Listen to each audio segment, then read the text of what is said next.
10 seconds remaining.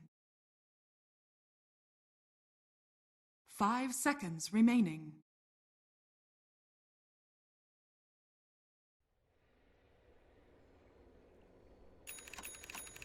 Just kind of try to make sure that Geek fam don't build up too much momentum. Prepare for battle. Getting ready to hop into this game as Geek fam are going to be all of their hopes and dreams on the Meepo this time around with Aji. And, you know, I gotta say that when I'm thinking about this game, you talk about like all of the Aghanim scepters that you can throw out there from the Alchemist. I also was thinking about the Nyx Assassin, Spiked Carapace being a really nice answer to Meepos in general, where you get a big poof combo that comes out, you throw out Spiked Carapace, and then get a counter initiation play with an Impale. It's going to be hard to deal with in some ways if Nyx is able to get that mobility, and Ice is certainly a player that has a natural affinity with this hero. I feel like his Nyx play is just some of the best that I've seen in a while. Oh, most definitely, yeah. He was one of the first players to start buying double mango on the hero, actually. Just very confident in the natural HP that you can build up.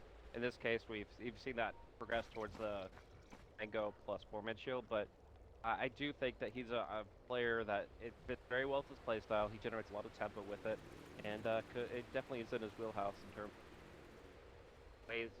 Loves to make space, loves to kind of just be a menace, and Nyx Assassin accomplishes that quite drastically. It's also going to be the very battle problematic for begins. Crimson, because while the Omni Knight wants to build up, at least your arcane boots and maybe some. The Dazzle is going to be just bare bones, because he's going to have to buy so many Sentry Wards to deal with this Vendetta and aggressive play that's going to come. Oh, this is going to be a interesting laning setup as well. We had the Meepo that sitting over in the. They're doing mid. Okay. It's just zoning. Yeah, this is just to give momentum to the Meepo. Early on, you're going to expect to be able to create from the Alchemist because he's going to get the bounty value out of it. So what you can do is kind of give an early good start to Rodkey. The first few levels here, Meepo's base damage is still pretty low, so he gets the Quelling Blade. He gets everything he can to amp it up as much as possible, but just getting a little bit extra harassment from Silencer always. I don't know. I was thinking that they're going to try and run a dual lane up in the top with the Silencer and the Omp, but I think he might find his way up there. We'll see. But this really comes down to how much pressure you're under. Most of the time, Bella's just going to be purely on defense. You can get the Silencer. Right now, it looks like he will be doing stacking and zoning for the mid. All up here to the top. Velo trying to get whatever farm he can against Nuts and Black. Gyrocopter and. Feels like that lane, Omni Knight probably shouldn't die. Like, unless he's pretty heavily overextended. Gyrocopter's quick, but with Repel always available, it would be hard for us to find a kill. Actually, going to be seeing XY rotate down bottom here. Obviously, we haven't talked about it much, but he plays Ogre like any game that he can. So he's very experienced in his early rotations and how involved he needs to be. Has an Orb of Venom, has an Ignite, but realizes he's not going to find many opportunities right now on mid. So he ends up just kind of making his way down bottom and giving a little bit more space for Daryl. Configuration, everything else starting to become a little bit more apparent, and Ice is going to head off, pick up the bounty rune, 2-minute mark, easy for him, and of course Meepo would have loved to take that one, but Dire's bottom tower is under attack. A little bit of space for T here, and then it's going to farm up. Yeah, unfortunately Nuts missed a action for his pulls, so the Satyrs are not killing off this Dire Creep Wave right now, and Bella's going to be able to get a little bit more experience pulling the wave back. So he's already at level 3, he's got boots TP, he's now unkillable because all he has to do is repel and really takes rough trades though, and overall still just going to be kind of sitting here soaking and all right time on the off lane. Yeah, he just the Salvin Black now is, I mean, sitting with Tangos, but if Velo gets a couple more levels here, he could get turned into a pretty rough situation. They're trying to get the pull off, doesn't quite connect, not able to salvage that, so. Yeah, I mean, it's not like Black's going to lose farm, and he's not off by the Omni. It's just going to be that they can't zone him out effectively. He still has a million Tangos to work with. Like, he can branch 2 of those if he really needed to. So it's more that Velo is getting too much out of this lane than Black is getting too little. Now, Rocket Barrage to end deputy. And I was thinking it might be an interesting build if he was going might for a actually homing could be a missile. kill on the ogre here. They don't have any Earthbind though, so they're just gonna have to go with the Geo Strikes to try to throw them down. Up at level 2, trying to see if they can put that slow. Do have Poison Touch again in a little while, but XY with the Bloodlust. Movement speed quite swift. The Shrine! Luke wants to get there, need a couple more hits. He's quite connected to Luke, but he is going to get to the Shrine, so... Haji. Very movement. This is sort of like also roaming-ish Meepo with Teehee taking over mid at this point in a certain way. I've actually had a couple of drafts that are designed where you actually go for roll shifts after the first few minutes of the laning phase, and Silencer actually is one of the better heroes for it. At level 1, he can play like a support, he can zone like a support, but then giving him farm is actually extremely valuable as well. So what he can do is essentially start off as a 5 position, transition into a 2, and then the Meepo can just jungle. With Iron Talon and 2 Meepos, you can clear out jungle camp so rapidly. So we're actually seeing them kind of have their cake and eat it too. Teehee gets to play a mid-silencer after pretty much being the 4-man for the team for just a few. Actually able to backside the overall team economy, and it's probably the most efficient way they can accomplish it. It's not going to be as effective when the Nyx hit 6, because Rodgate can't be farming at nearly as low of an HP value, Right. but at least for now, it's actually really effective. So what you're saying is jungle Meepo. That's basically what I'm hearing here, right? Well, I mean, I know that we probably don't see as much Meepo at like the variable MMR levels, but like in some of the higher level games that I've been spectating, you often see Meepo jungle by Dire's default. bottom Like, tower so is fast under at it. attack. Like, he'll get a few levels, he'll get a little bit of farm to start off, but you really only need talent and spread to get feeling really good. Halo not feeling very good himself, ends up going for the first blood. Ended up using that Radiant's help, top not tower opting is to go under for the attack. TP away. He's the price for it. Gyrocopter, line first blood, certainly a good for him. Yeah, I was curious about it. Like, Teehee, I was wondering if it was a roll swap or what was going on. But they're just going to be able to zone out XY for the moment, and particularly I think this works against an out. Like a hero that wants to be able to farm and doesn't always do the best at pressuring the lane. So quite a cool way to look at it, and it's come to the tune now of the Meepo behind the net. They run into ice nuts as well as jabs. Are going to try and back away again. Some trouble, and they drop down. Yeah, it's going to be a killer call down. So it's a nice little pickup there, but I mean, this Meepo is not the only hero in the game. Like, obviously getting the second kill for Faceless is big, but it's not as nearly as significant as it would be if this was like the hardcore Meepo that was focused on just farming mid. I feel like they have to kind of reevaluate his priority in terms of targeting, focusing, and trying to go for kills against him, because I actually feel like this is kind of a 4-core lineup for Geek fans. The Omni's kind of half core by default already, but like, the Silencer and Meepo are building themselves up at a final. Phoenix super low. Can he quite find it? Ice. Oh! What? All right. No Sentry Ward nice. there. Very, very nice movement there. Ice just tries to juke him. He starts thinking, okay, well, he's got... Obviously, it's a game, right? Like, Juggernaut, by default, Nyxes would run north. They would run to safety, they would run to their tower. So, Ice tries to do the unpredictable thing, runs through the tree line, and that's where the Juggernaut finds him. Very nicely done.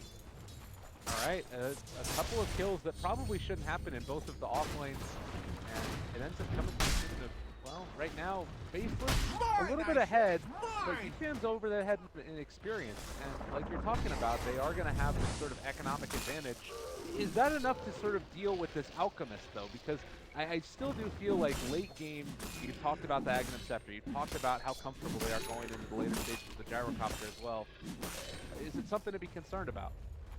I mean, I feel like Faceless have so many great assault tactics for Manta, and of course they're going to have Acid Spray, Splinter Blast, and Call Down, all to clear out waves. I feel like it's actually going to be Geek fan that are struggling to find abilities to siege. There's actually going to be another spin play down bottom. Doesn't actually get him this time. The Omni Slash with the Sentry Ward in play so that he could get all this damage against the Vendetta, but just needed a little bit more damage on his spin. Face's very much thinking about going in on Sionix here. There was a player to do it at sub 100 HP. It is Ice, Ice, Ice for sure. Won't be able to find him. Healing Ward dropped. Might want to try and get something out of this. Not much to be accomplished right now, I don't think. Like, Yeah, he's gonna have to take it back.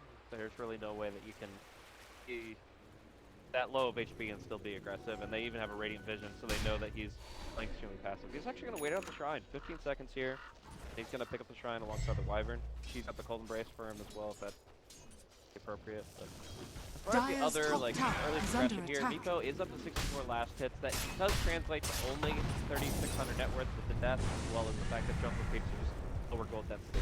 Moving in now, Black might be in trouble. Can they get the Earthbind there? Radiant's bottom tower is under attack. High enemy lines, they're going to take down this tower and then most likely see if they can take him out, because he does have a TP, but only 27 mana. Yeah, this is going to be a little bit sad for World XY. Yeah, they do have reinforcements coming in. They can do TP to the tower at shortest duration. Assassin? Nyx TP to the Shrine is able to Vendetta Dire's middle tower is under attack. They actually have a really good flank setup, and I think they have an opportunity here. Yeah, they're backing out. All right, good decision by Geek Fam to not try and get in the area. They will be able to take down one silencer to fall. He did have global up, but obviously no way out with just a couple right clicks finishing him off. Yeah. So they had a 3-man Shrine party on the bottom Shrine, and then were able to TP the Nyx. Dire's middle tower is under attack. Didn't have nearly the downtime that they would have otherwise by coordinating that, and the Alchemist got to farm some ancient. So it's very, very efficient movement here. Very strong team play coming in Faceless at this stage, and obviously they're up to 3-1, so they can't play. Healing and hard. See also just how high that Alchemist network is going to continue to skyrocket as currently topping the leaderboard. No great surprise. How do you feel like the matchup of just the Meepo and the Alch ends up working out normally, and then also how it's looking like in the context of having an extra core working? Are they going to be able to try and shut him down, or do you just let this guy farm? So it's interesting because both heroes are really good at shoving out lanes and the creep equilibrium towards the other side of the map. That's one of the things that playing with Meepo so frustrating because he's taking a lot of experience away to get their own share, and he's very good at pushing out these lanes so that your course can't find the safe farm. But Alchemist does it back the other way. It's a very typical scenario where the Radiant Spanda style is always putting the pressure back out the other way. So most of the time, yeah, there's going to be kind of a lot of back and forth with the creep wave. Directly, I mean, there's some good continuous damage on the Meepo, but you want to be able to nuke down a single Meepo or all the Meepos all at once with a lot of damage. So while he'll enhance damage received, Radiant's middle tower is under attack. And the Wyvern and the Tower Copter can do still a lot of damage to the Meepo. He himself is not going to be doing too much damage. Dire's top tower is under attack. Radiant's middle tower is under. We're seeing a different Meepo build than we've had in Dire's the past. He's actually gone for the 2 Wraith Bands, Dire's and now the top tower is under attack. Instead of Dragon. Dire's top tower has fallen. Well, I don't think that he was the first one to really build it up, but he certainly Radiant's loves it, bottom tower is under attack. That being said, I do Radiant think that structures he are played a very fortified. offensive build, and it shows that they actually want to end this game really quickly, which is the right call, I think. They win this game by dragging it out. They get random little pickoffs, they push up the waves, and they just keep the towers alive. Whereas Geek Fam, they're definitely on the block, saying, okay, well, we can full tempo this, and they could just like execute really well with a couple of key global silences. They could absolutely win this game in the next 10-15 minutes. We'll take that. Dire's middle tower is under attack. He's on up to level 6 and getting a little bit of a lane to himself. The Splinter Blast, another huge part of being able to deal with that Meepo as well as the Weaver Curse. Now having those levels, it's at least giving them the ability to fight into it. As the next tier 1 tower is going to be assaulted, but it's Radiant's time for Alchemist. Allow them to try and take fights, or is it just continuing to Radiant's build middle up, tower try and is keep under the lane attack. pushed out? Not really looking for a fight ever for Faceless. I mean, they'll take the fights where they see them. I mean, when they see a good opportunity. The problem is global silence always makes it pretty difficult. Now, soon to be Mech and Guardian Angel also makes it very difficult. So, yeah, they have to find the right target at the right time, and they're not perfectly fine. I actually gotta take back one thing that I just said about the E-Blade progression. It's not just about the damage. Yeah, 40 agility is amazing, especially Meepo very well, but it's actually mostly against the Winter Wyvern. You E-Blade the Meepo that gets Winter first, then you don't have to worry about that. Why? Well, would end up being able to walk away from that one. Still Black in the area. Looks like they aren't quite going to be able to bring him down. The raindrops kept him alive after that. Winter's Curse on the Phoenix, maybe trying to set up a combo, but immediately just going to be repelled. And Omni Smash now dropped onto XY. Winter Wyvern possibly in some trouble. They don't have a Winter's Curse for the next fight, so people can go into whatever he wants to do. They are jumping in a good spike carapace. It's going to keep the Nyx assassin alive for the moment. The Impale, it's just not enough damage though. Naturally high magic resistance. They take down the Winter Wyvern. Geek fam are all over him. Bottom tower is Now under they can attack. break down 3 towers. Like I said, this team Dire's is bottom really tower has good fallen. at breaking down Radiant's buildings top very tower quickly is and under just attack. very fast. And this draft is perfectly suited for it as well. They also didn't have to Dire's expend the bottom silence tower in that is entire under process. attack. That's their best ability Radiant's of the top 5. tower Guardian is under Angel, attack. very close second. But they didn't even have to drop either ultimate in that exchange. That's just insane. The team that probably not a lot of people would have known about unless you were following the Tier 2 SCA Dota scene, but definitely putting it on the show here. They've already taken down TNC in the qualifiers, and I mean, they're well on their way to at least putting the screws to Faceless. If they end up taking this game, they are almost assuredly going to be able to Dire get structures are fortified. odd results that come out, but Faceless might have something to say about that. And we haven't really seen that big Winter's Curse either shutting down Meepo, but the thing that's crazy is they haven't really been even taking those fights with the Meepo most of the time. Yeah, no, he's mostly about the flank. He's mostly about getting in after the fight even begins. He'll be even better at that once he gets the Blink Dagger. I'm assuming he'll set up after the blade. Radiant's bottom Right now, tower he's working on is under Taffy as attack. the frontliner. He's got so much backup. He's got natural HP regen through the Helmland Dominator. He's got a nearly maxed out healing ward. And then he's got the Dazzle and the Omni-Knife behind it. So it's really hard for Facebook to poke him down in this situation. They have to engage, Radiant's they have to bottom commit, tower and is then under that's attack. when All right, well, 4-4. Still relatively even in terms of net worth, but that's just a testament to how good I think Rapid hardly Yeah. indicates anything in this game. It's all going to be about structural damage that Geek Fam can do and how rapidly they can overwhelm faces before faces really get it. Gonna try and run him down now. XY forced back and away. Although all the other lanes are pushing in pretty much at this point. They don't have Nyx Assassin in the mid. A huge part of this defense that they want to make on the Tier 1 tower. You can just see how much Faceless is fully committed to keeping this alive. It's nuts. And meanwhile, top lane, you got 2 meatballs pressuring the top tier 2. Like, they're doing everything they can to hold one tower, and then the other one's just going to start falling rapidly. They really actually can't stretch themselves thin because no global. Radiant's They bottom don't have tower like is under attack. Profit or a coddle allowing them to come back and As they bring in the Nyx Assassin as well, they're going to be able to jump forward, but XY kept alive for the moment. They turn it with the Winter's Curse. Raji, very low, is going to get graved at the last second, but can he survive and get out of here? So many heals leveled out down on top of him, and Raji, with the repel, is going to be able to stay alive through it. Already XY is taken down 2, though, and they're going to find a third as Meepo does eventually fall, and a great defense.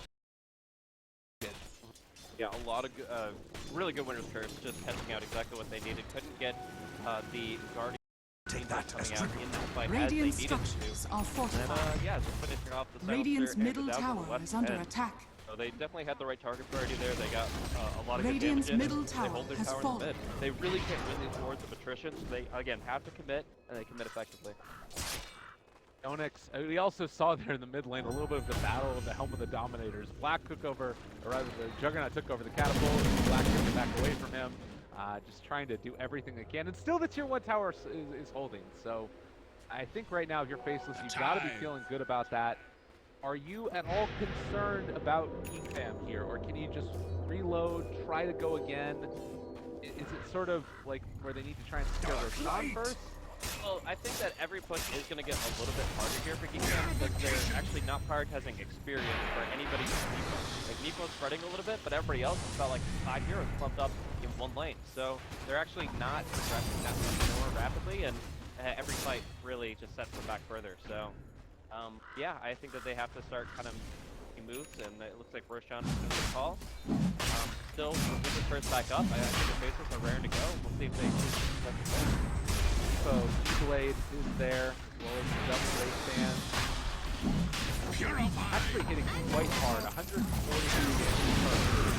And they use the call all down in the middle of them. Good stomp onto 2. Is it going to be enough though? Winter's Curse and disconnected on a Phalo. That is not the hero. They get the E-Blade off as well. Now the Guardian Angel comes. Can they take down Jazz? The chase is going to be there, but it doesn't look like it's going to happen. Black ends up getting caught there, done by Roach. They're on top of Jazz. They find that kill, trying to take down Ice as well. The Earthbind keeping him in place. The Global as well is just devastating. He can't quite kill off Black. He does finally find that with the Grave as well to keep him alive.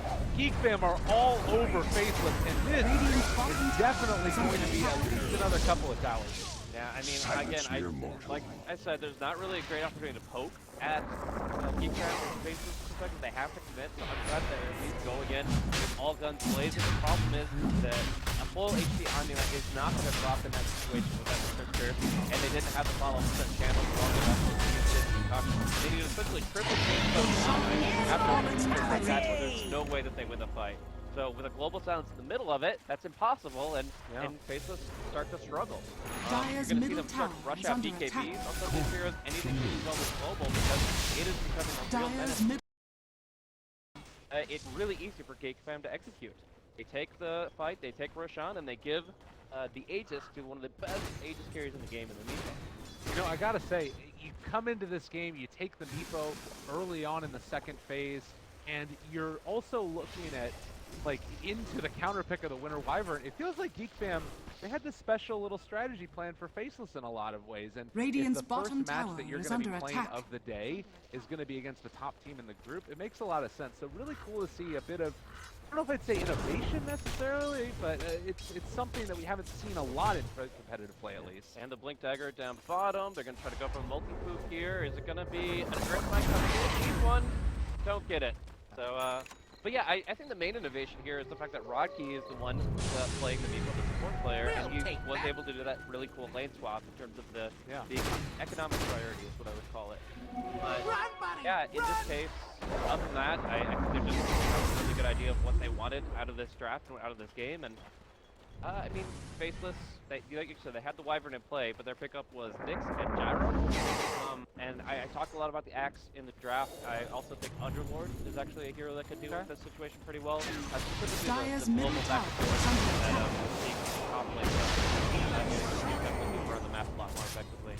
I think he's too far forward, personally. His global is really important here, but I mean, he does have Dazzle and the Underlord.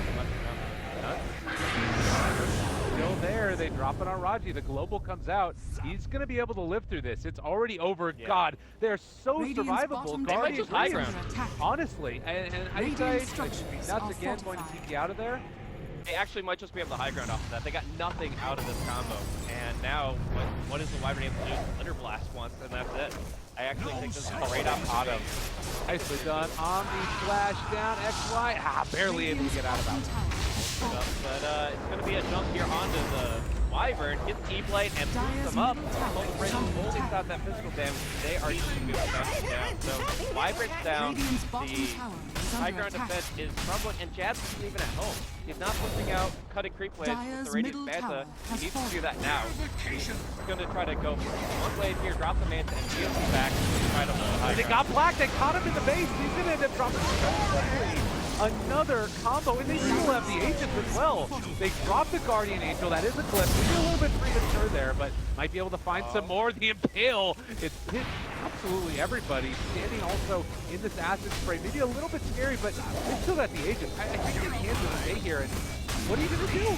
Yeah, it's a really tough position. Winter's Curse is coming up 5 seconds, and he's able to get at least one kill here, but they will need to follow up after that. Good stun combos. Oh my God, they're Guardian still Angel. survivable, but it's before the Aegis again, so he's going to be back up in just a second. You still have another combination here. Can Faceless somehow stop this? I don't know if it's going to end up happening. The stun. Now they connect on the Grave, but look at the Guardian Grave. So survival, where's the Grave? They needed a second. No, Raji is still fine. They're trying to do whatever they can, but they just do not have enough damage. And everybody pulls back out after the melee barracks is down. DB is going to fall here, and looks like Vela will as well. So they lose 2 on the way out. But a huge win there for Geek fam nonetheless. Yeah, it was a really good call for Geek fam to withdraw. Like that's when like the damage just started to rake in just enough. People by Vendetta and stun, so they pull out at the exact time they need to. They hit the melee rack. They don't only lose 2 heroes out of it. Geek fam very happy about the current state of the game. The thing that's crazy to me too, though, is it's the Alchemist game, and you still have net worth almost even. Experience is in the favor of Geek fam, but the game is still quite close.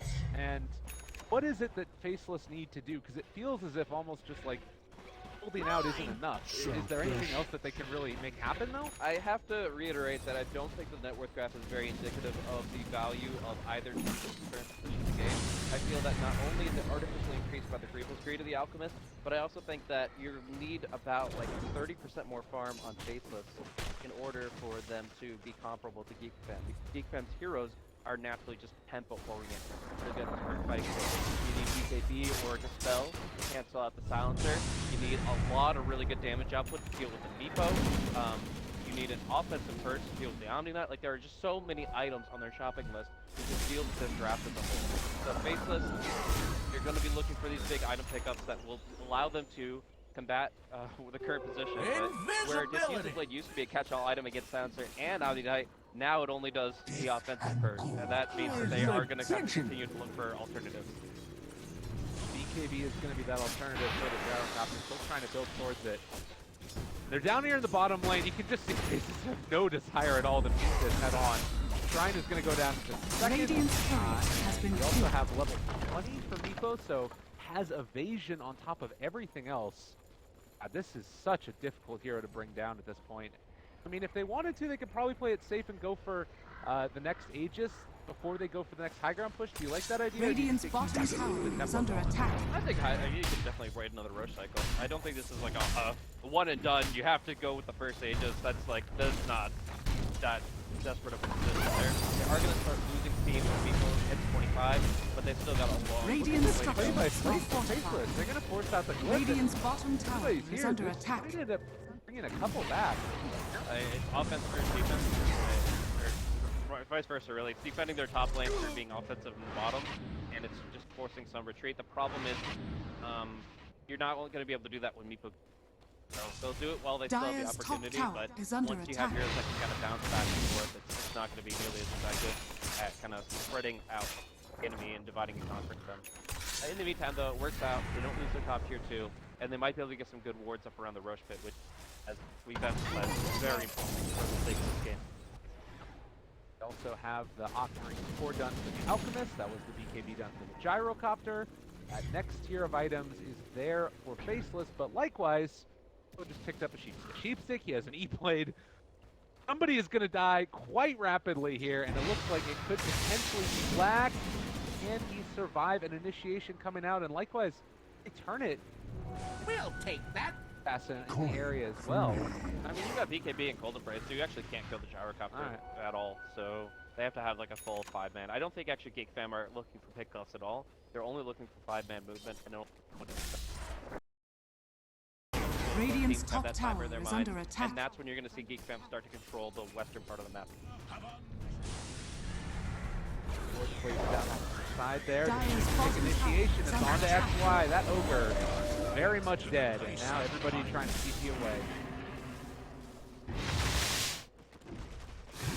Again, just like pretty much like clockwork. They knew that the Roche set can be up in the next few seconds. They just want to make sure that as soon as that is within the window of possibility, that they have control over this region. And you're just going to see them stay here. Like, they're going to farm out like the nearby camps. They're going to keep pushing up the creep wave up top. There's no reason to venture too far from this area. It's actually going to take some time. Because we do now, from our perspective, that the Roshan spawn is going to be about 2 minutes and 10 seconds. And that's obviously closer to the maximum time than the minimum. So they got a little bit of time on their hands to hang out, but they know that this is the priority, getting this Roshan and getting back to high ground. Faceless still feels to be just like a repeat style of play at this stage. Going to be going back for the Shiva's Guard, for the Alchemist. Anything to slow down that attack speed and just deal any amount of AoE damage. It felt to me in the last couple of fights, though, as this Winter's Curse from Winter Wyvern has not really been able to make things happen. Like, what was this because of something that we're seeing the Meepo do himself, or what's your read on it's just like they don't have the follow-up? Yeah, it comes down to the follow-up a lot. Also helps out if the Winter Wyvern can have the spell ranked up a little bit. You get a longer duration, so more opportunities for the Miko to self-inflict. And then, yeah, you can really focus on the aspect of following it up with the unstable concoction, with the and so forth, and that can enable a kill. But right now, as it stands, oh my god, global? BKB is there? Alright, that's global down. Pretty good response from Black. Maybe he's Aji, now it's trouble when they get the Guardian Angel off. Alright, that might be able to keep him alive long enough. They throw out another stun, Omni-Slash down, onto X-Fly, switching over to Jabs, not doing enough damage there either. There's a lot of damage now going on to Black, and he falls, the Winter trying to keep him alive. BKB had already been used, and Jabs ends up self-stunning, but another great impale. Raji, though, the poof combo, the damage isn't going to be enough. They're trying to bring him down. He is going to fall. The Onyx, unstoppable streak on the back line, but they took down both of those cores. Faceless lose the out, but they're going to end up taking the fight. Very, very impressive display from Faceless. Going to see actually this Dazzle caught in a corner without a TP. Going to delay the inevitable. In the meantime, they will pursue the Omni and should be able to run him down. Yeah, gets the repel TP. Actually looking to try and turn it No, there's no way. There's no way. X-Fly might end up dropping there. He ends up falling to that last word. Halo does have TP with repel. They actually do get something out of it and don't actually lose anybody further, at least. So the tail end of talk about the start of it. Radiant's top tower is under from attack. Black with the Black King bar. It's something that he's done since he played on mouse sports. He's always been really quick on the trigger. When he sees some oncoming disables, he's able to really turn a fight. And I think that they did that pretty immaculately. They were able to deal with the global and then say, this is our time to shine, let's push forward, and just get Radiant's enough bottom damage tower on the Meepo is to under bring him attack. down. Like you could tell it was like a sliver of health lift on him and the Alchemist, and it ends up they've dropped both pretty much at the same time. So like these are very close engagements, and that's both well for Faceless as this game goes forward. The question is who still gets this next Roshan, and global cooling down, I actually think that Faceless are still in a better spot. I mean, they do have a shrine where Faceless do not. Yeah. Obviously quick reinforcements, the buyback status, you do have it on both Black, Meepo, as well as Nuts himself. They wanted to reinforce the play, they could as well. So you asked earlier why the Winter Surge wasn't nearly as effective as it could be. One aspect of the follow-up, the biggest reason for that is the global silence has been very effective. Teehee, possibly looking at every Winter Curse comes out, so that it turns out that's it. It's a Winter's Curse and nothing else. They throw out a Shadow Wave, Guardian's Grave, and the Meepo, or whoever is afflicted, is perfectly fine. The key thing is follow-up here. If there is no follow-up from stuns, then the Winter's Curse can pretty much be waited out, and they can just pursue the fight from there. Illusion. Mjolnir is going to be next up, and it looks like Geek Fam going in to take down Roshan. Wasn't stopped, and that might slow it down enough to get them in range. Now they're taking it too quickly. They want to move in. They want to contest. It's starting to drop low, but they do have the full contingent of the Omni, ulti, everything else. Aegis is there for Raji. He's going to be fine for the moment. Ice Rise, Nuts trying to go into the Winter's Curse, but they get the Aegis onto X-Fly. Impale connects onto 3. Global to follow. They don't have an answer for this one. Can they bring down Ice Ice before that Winter's Curse comes out? Off to the side, they're able to walk away from it, and well, it does look like we're backing out. Omni Slash. So they Omni Slash each other, and nothing happened. Now, great Impale on the front line. Meepo dropping very low, and they're gonna pop the Aegis. He is also in trouble now too, and I don't even know if they're going to be able to turn back around. Once Meepo's back up there on top of one, the Nyx Assassin able to just walk away. They have a stun from Jabs, another Impale to follow. They're all over this Meepo.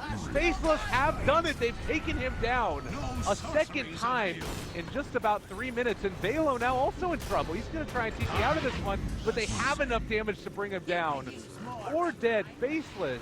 Pulling this one back from the jaws of defeat. I has played amazingly in the past 2 fights. First, we saw just some tremendous impales in the fight that was on the mid lane, but this Radiant's fight, middle which, tower is honestly, under I wasn't attack. even sure if they should take it, because once they saw the rush that low and they knew the Meepo would have an Aegis, they still committed, and that takes Radiant's middle balls. tower But has Ice fallen. Ice in that fight, Radiant able structures to are get the flow to fortified. run itself right when the Juggernaut Omni slashes. They Omni slash each other, nothing happens of it. Then he gets back in the Radiant's fight and middle lands tower some of the is under thickest attack. impales I've seen.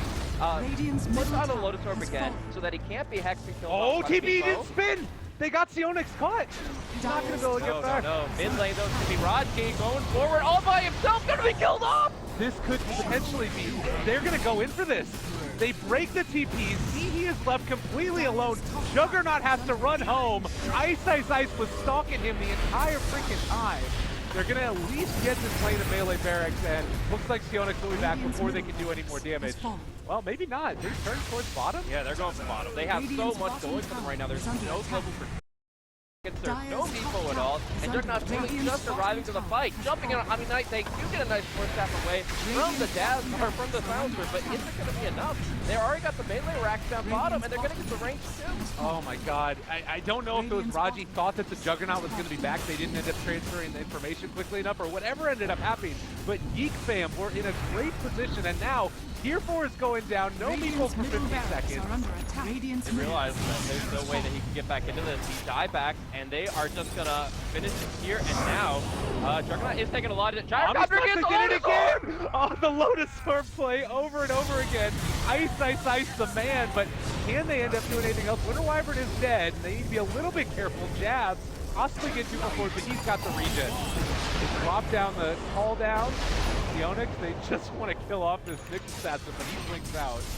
And they are going to only find a Winter Wyvern kill in return. What a sharp decline.